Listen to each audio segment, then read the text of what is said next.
आपके प्रारब्ध में आपने जो जो कर्म किए होंगे उसके कारण उसको शरीर मिल जाता है, पर आत्मा कभी नहीं मरती, आत्मा अनवरत रहेगी। जिसको आप मोक्ष कहते हैं, जिसको हम कहते हैं मुक्त हो गया, मुक्त का अर्थ है वो आत्म तत्व में तो तब भी विराजमान रहेगा, वो आत्म तत्व में तब भी विराजमान रहेगा, लेकिन आवागमन छूट जाएगा उसका। बार बार मनुष्य, बार बार 84 लाख योनियां ये नहीं भोगनी पड़ेगी। ऐसा समझो, मोक्ष कहते हैं कि समुद्र का जल जब एक बूंद होकर अलग पड़ जाता है, अलग थलग पड़ जाता है, उसको कहते हैं जन्म। आत्मा परमात्मा से विलग हुआ तब इस संसार में आवागमन हुआ है, और वही बूंद जाके समुद्र में मिल गया तो अनंत में मिल जाने के बाद उसका मोक्ष अब दोबारा थोड़ा ना आएगा, वो तो उस परमात्मा में विलीन हो गया। इसलिए ज्ञान मार्ग थोड़ा कठिन है कि अपने आप को ब्रह्म भाव में रखना कि मैं ही परमात्मा का स्वरूप हूं, कुछ भी प्रभु से भिन्न नहीं है।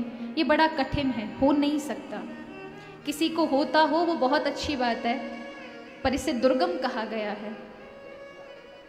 लेकिन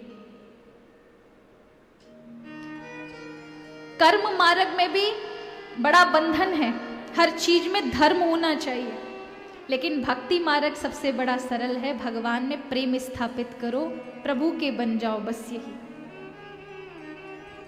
तो यहाँ देवर्षिनाथ वृंदावन में आते हैं, अन्यत्र स्थानों पे अशांति देखी, लेकिन वृंदावन में आते हैं शांति का प्रादुर्भाव देखा। कीर्तन कर रहे थे और उसी समय घटना घटती है जिससे भागवत जी का इस त्रिवेणी यानी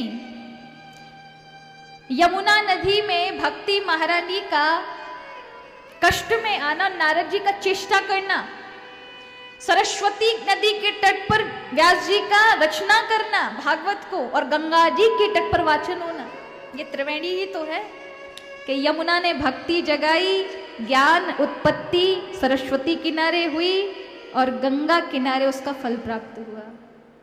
तो कल हम सभी श्रवण करेंगे, आज की कथा को यही विश्राम देंगे, बड़े भाव के साथ कीर्तन करते हुए, झूमते हुए, नाचते हुए। देखें, अब हम कथा श्रवण कर रहे हैं तो कथा में हमारा मन होना चाहिए।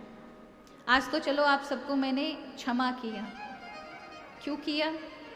थके हुए इतने दूर से सफर करके आए हो, पर कुछ ऐसे हैं जो बहुत थके हुए लेकिन फिर भी एक आसन पर बैठे, वो हिले नहीं है महाराज। पर कई ऐसे हैं जो 4 चक्कर बाहर लगाए फिर आ गए, 4 चक्कर बाहर लगाए फिर आप तो नदारे दिए।